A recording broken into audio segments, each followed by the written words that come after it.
Hi guys, welcome back to my channel. My name is Haley and today's video is going to be in a different kind of format. So I have seen a few different YouTubers do this video style, which is making a longer video in the style of a video podcast, and I have really enjoyed watching those videos, and there have always been things I wanted to talk about on my YouTube channel that I knew would take a little bit longer than I would like, but this video is very much going to be like a video podcast, chatty, and just sharing what today's video is about. Definitely let me know if you guys like this kind of format, because I have other ideas, and I was thinking if you guys end up liking it, I might post a video like this once a month or every other month.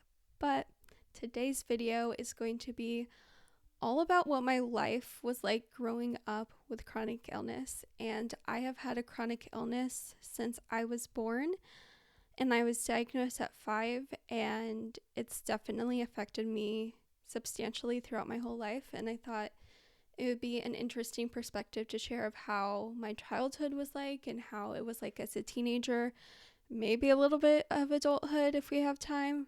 I do not know. Also, ignore the sun. I'm sorry. It's going in and out of the clouds. It's storming where I live right now. The weather's kind of crazy. But I don't know how anyone else looks back at their life. I don't know if you watching this look back at your life like one consecutive flowing thing up to where you are now, or if you're like me where I view my past and my life as segmented like fragments or like chunks of time. Different like eras, if you will. So the first 5 years of my life, from 2001 to 2006, my parents, were trying to find a diagnosis, and I don't really have any memories from the first 5 years in relation to being chronically ill. And I think that's a blessing in disguise. And I'm sure when I was younger, I had clearer memories, but a lot has happened since then. I will say the earliest memory I do have, though, in relation to anything about being chronically ill is that I must have been 5 when I did this. I had to have just started taking my medicine. My parents made the mistake. Okay. So one of my medications, it only comes in pill form, and back when I was 5, I couldn't swallow pills yet. So what my parents would do is they would crush it and then put it in a peanut butter and jelly and cut the PB&J in half. One side would have the crushed pill, the other would not, and that is where my parents went wrong. And I remember so clearly not wanting the side of the sandwich that had the pill crushed on it, so I threw that side away, and then I ate the side that had no pill.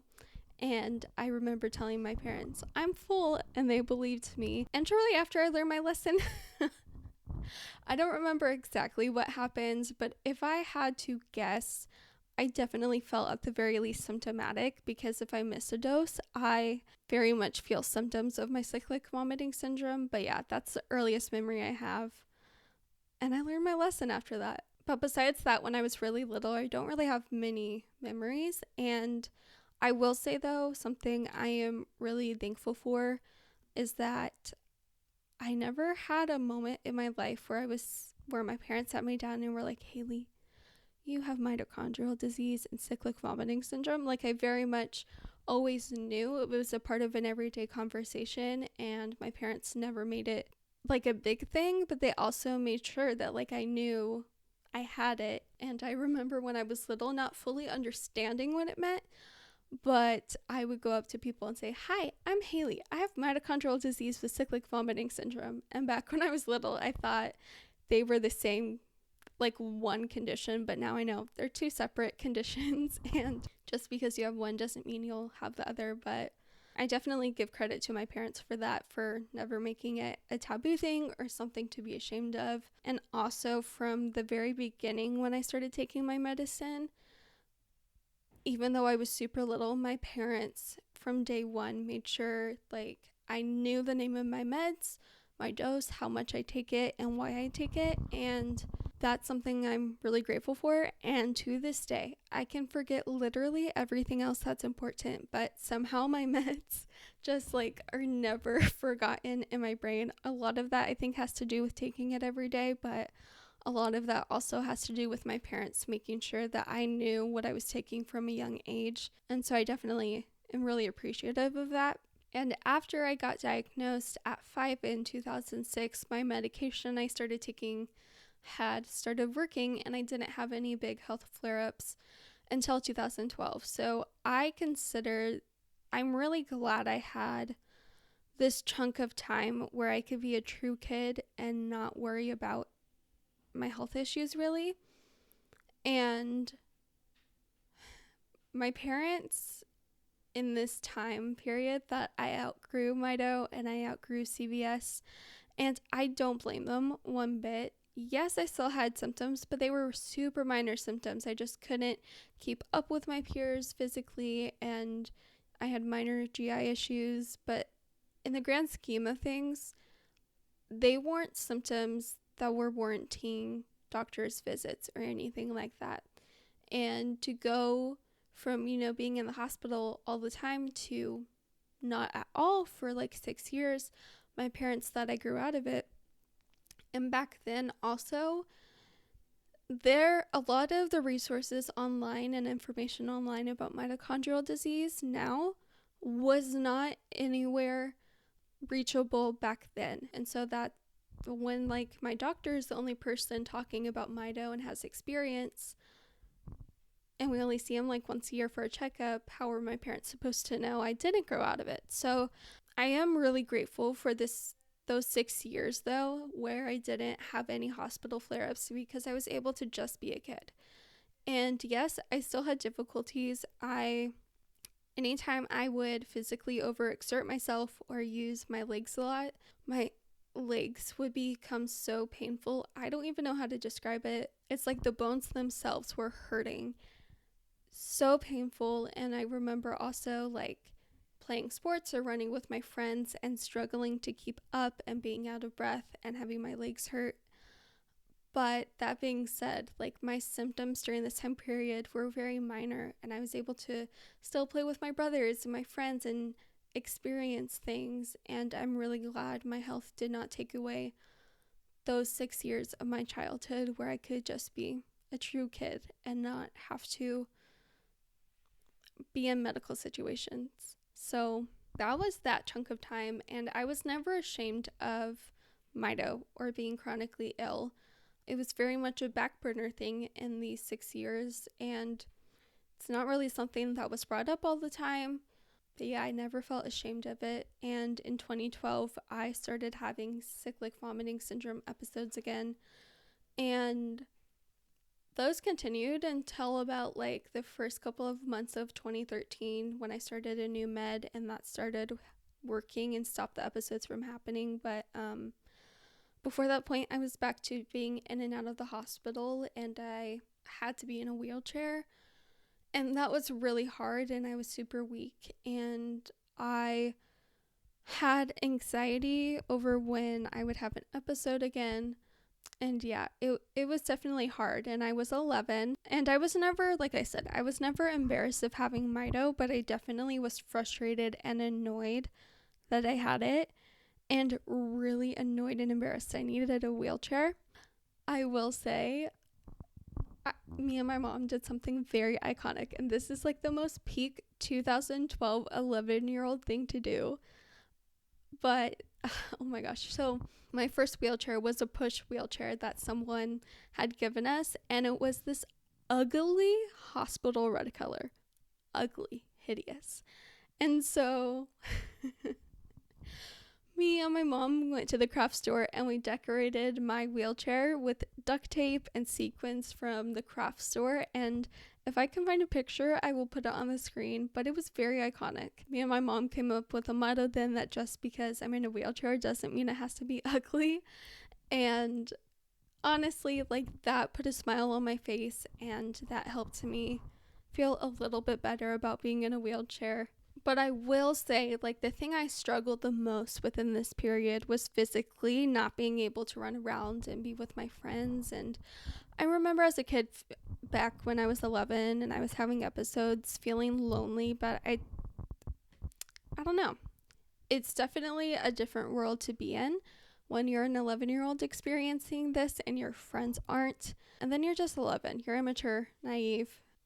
But as time went on, I was able to gain back strength and get to a point where I didn't need to be in my wheelchair except for long distances. And I was able to do a lot more physically, and I went back to experiencing things and having fun. And I was on the kids' worship team at my old church, and I served in the nursery, which I loved serving in the nursery. Something I had as a goal was when I was an adult, obviously, I wanted to be the nursery coordinator or one of like the core people who were there like consistently or almost every week, because I just loved it. Like that was a place where I loved to volunteer my time, and I've always loved kids, and the nursery was from babies to toddlers, and I just really enjoyed that whole experience, and that was something that brought me a lot of joy. And I had went and did fun things with my friends and my family. And so from like 2013 to the first couple of days of 2016, I very much had my life back, and I never physically was back to where I was before 2012 and before relapsing, but I ended up doing remarkably well for what I went through. And I consider this time period my true teenage years, and I'll get to why I say that in a little bit. But 2013, well, I was 12 in 2013, but like 2014, 2015, like I consider these my true worry-free, immature, naive teenage years. And yeah, and I mean, in this time period, like in 2015, I was diagnosed with hemiplegic migraines, and the year before, I was diagnosed with complex regional pain syndrome, which you could consider big things. For me, I consider them speed bumps. And thankfully I started meds for both of them and they got under control. But for the most part, I really was doing really good. I will say though, this was the space of time where I accepted I had health issues. I accepted I would have to go to doctor's appointments. That being said, I've also at the same time was in denial. I refused to admit that I had to take it easy when I was sick or when I was stressed, because those can be big triggers for my body. I, denied that I couldn't really, I had to be really careful to not overdo it. And I really denied but I refused to be in my wheelchair unless I was literally forced to be in it for long distances, because I did not want to be in it, even though I needed it for walking long distances. So it was very much the time where I was rebellious against my health issues. I accepted I had them. I knew I had them, but at the same time, I was like, I'm fine. And then 2016 happened and everything went to crap. I'm not going to get into it in this video. I can't. We don't have time. Also, it's hard to get into. It's traumatic. But I'll give you the cliff notes of the first 6 months of 2016. My body was slowly shutting down. And in June of 2016, I almost died. And I'm not saying like, oh, I was really close. Like, no.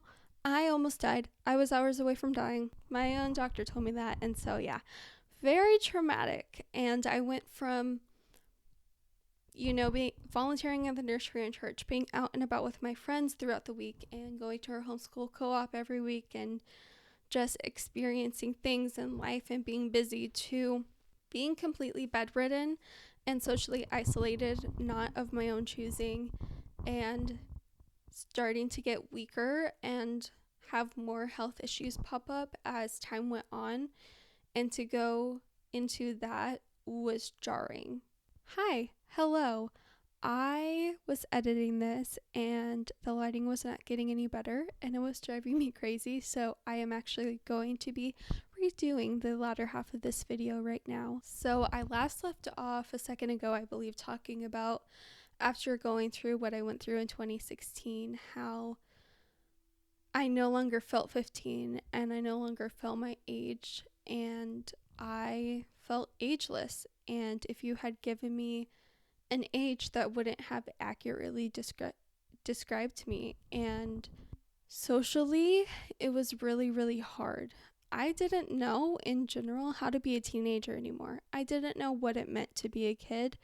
I had gone through this experience and I grew up and had to mature very fast. And even though towards the end of 2016 going into 2017 I was reintegrating myself back into community settings and back in with my friends and back at church, it was still socially really, really hard. I didn't know how to relate to my friends anymore. I didn't know how to talk to them or what to say. And it was really hard for me because it felt like all of a sudden I used to be on this same plane as my friends, but all of a sudden after everything that happened, I was way up here and they were down here because they simply hadn't gone through. I'm not going to say they hadn't gone through hard things because everyone goes through hard things regardless of how old you are. But I think you can catch my drift is that they didn't go through something that made them grow up and mature very quickly. And for what it's worth, I'm glad that they did it. I am so glad that as much as it sucked for me and felt very isolating, I'm really glad my friends couldn't relate to me because this is not something I would wish on my worst enemy. But yeah, I didn't know how to be my age, and I didn't know anymore what was appropriate to talk about and what wasn't, because I had kind of had this experience that made me see the world for what it really is, to see how much my body can betray me, to see that not everyone has the best intentions in mind for me, and just because someone may be a doctor, that doesn't mean they should be in the profession, and that doesn't mean that they will respect your body. And so just going through all of that in a short span of time at a very young age was really, really, really difficult. And I came out of 2016 also being diagnosed with depression, anxiety, and PTSD. And my mind honestly was a hot mess express. I would say mentally 2016 and 2017 were really difficult times for me.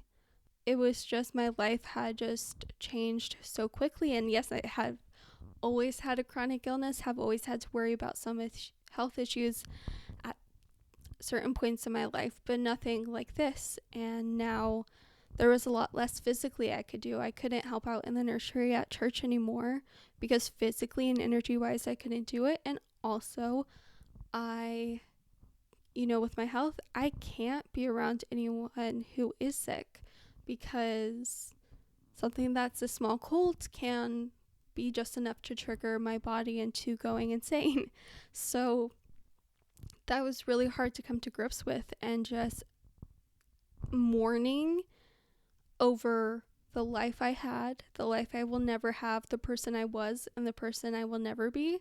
I didn't know that was a thing, but it is very much a real thing. And going through that too, on top of everything else that young, is crazy. Like, I look back and really think, and I'm like, how did I get through that? Like, honestly, I don't know how I did. All glory to God on that one, because I literally wouldn't be here without him, but also I don't think I would be here without him.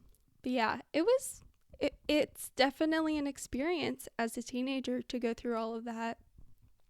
And as I started healing mentally through lots of therapy and just pushing myself to do things, I was able to get to a point where I could relate to people again, and I at least knew how to hold conversations again. So that improved. And physically, it was kind of a roller coaster. I got to a place where physically I was doing a lot better and I could do more. Then there would be phases of time where that wasn't the case and I would be just down for the count. And so coming to that realization too, that my health was even more of a roller coaster than it had been my entire life, was hard, because there was a lot of experiences I felt I missed out on. And that's really hard as a teenager, if I'm being honest. And that's why I say 2014 and 2015 were my true worry-free teenage years, because although yes, I had health issues during those years and I'm sure I had anxiety over it, it wasn't to the scale that the rest of my teenagehood was. Don't get me wrong, I definitely still had dreams and goals as a teenager does. I still had the teenage hormones and pettiness, every now and then. And I definitely still had some of those peak teenage milestones. You know, I got my learner's permit. Spoiler alert, I let it expire. I did not get my driver's license because I learned driving is just not for me. At least at that phase of my life, it wasn't. Maybe it will be in the future. I don't know. But I had that experience. I have driven a car, so I had that experience. And I went to prom a couple of times, which I love a good party. Prom was so fun with my friends. I had a blast. I loved the whole thing, like getting a prom dress, and that those experiences are so fun, and I hold those close to my heart. And I did have like fun outings with my friends and things I did. So I definitely had that experience as a teenager. But let's see, how do I word it? I don't want it to seem like I'm being like, oh, poor me, like my teenagehood was so awful, because there was really great parts growing up, like in my teenagehood. There really was. But like my teenagehood was also full of a lot of hardships and difficulty, and I want to be honest about that. All right, I lost my train of thought. Cannot remember what I was gonna say next, so sorry for like the abrupt jump cut if that happened. I really don't remember what I was going to say next. Sorry. I'm like recording, the audio is connected to my computer, and I thought my computer just died. Okay, glad it didn't. What was I saying? This is turning out to be a mess. But yeah, after 2016, my health and mental health was very much a roller coaster. And that was definitely hard for me. And I still had a really hard time because feeling like an outsider. So that's kind of something I took with me throughout my whole teenage years. And sometimes even now, is I just feel like an outsider when I'm in a social setting. And that's just how I feel. No one makes me feel that way, but it's just I'm on a different plane than a lot of other people. And yeah, let's see. 2018 came, 2019, I was 18, and I would say honestly that year, or for most of that year, it was a really good year to be a teen. There was a lot of fun things my family did that year, a lot of things with my school that I enjoyed, and prom was that year, and I had a lot of fun times with my friends. And so that was definitely a really great year in terms of my teenagehood, and for the most part my health was stable at that point. And so I definitely had I had a lot of really great parts about my teenagehood. I want to make that really clear. My teenage years just looked a lot different than I thought they would be, and then my peers are. And then 2020, so I forgot to mention, but because of everything that happened in 2016, that school year, I basically lost anything I learned in school. Anything I learned that year, even if it was before I got sick, gone. Everything was gone. I did not retain that memory, and that can, losing memory after going through something really traumatic is not unusual. Because of that, I ended up having to repeat a year of high school, which originally I was so mad. I was originally supposed to graduate in 2019, and I was so annoyed I had to do another year of high school.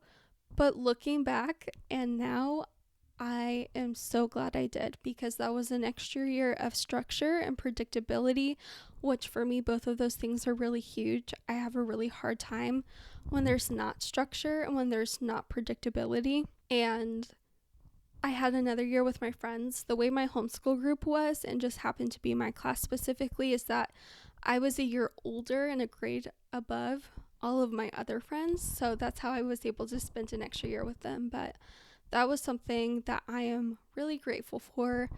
And so I was set to graduate in 2020. And originally I was going to have like a graduation ceremony and grad party. And I was very excited to be done with school. And like, I was really proud of myself for working through everything I did while doing school and just getting to the finish line. And then 2020 happened. Need I explain more? A lot also happened with my health that year. I spent a lot of time in the hospital that year. And so even if the panorama didn't end up happening, I'm not saying the actual word because YouTube will like flag it, but that's why I said panorama. You know what I mean. Even though the panorama, even if that wouldn't have happened, I would have still probably had a drive-by graduation or something like that because my health was not in a great spot and neither was my immune system, but neither here nor there. I was, honestly, I'll be honest with you, I was really annoyed that my graduation was during 2020. I was really annoyed, but I finished school, I finished strong. I was very proud of myself and I had a drive-by graduation. Not what I expected, but I'm glad I had that. And yeah, I was very happy to be done with school and I graduated at 19. So yeah, I graduated May or June of 2020. So those were kind of like my teenage years. And there's definitely a lot more that happened and a lot of other things I struggled with. But if I continued, we would be here all day.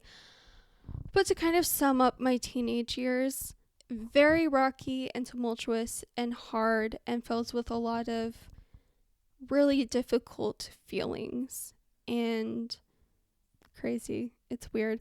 And I like basically consider 18 to be the cutoff. Like even though 19 is technically a teenager, that wasn't really a teenage year.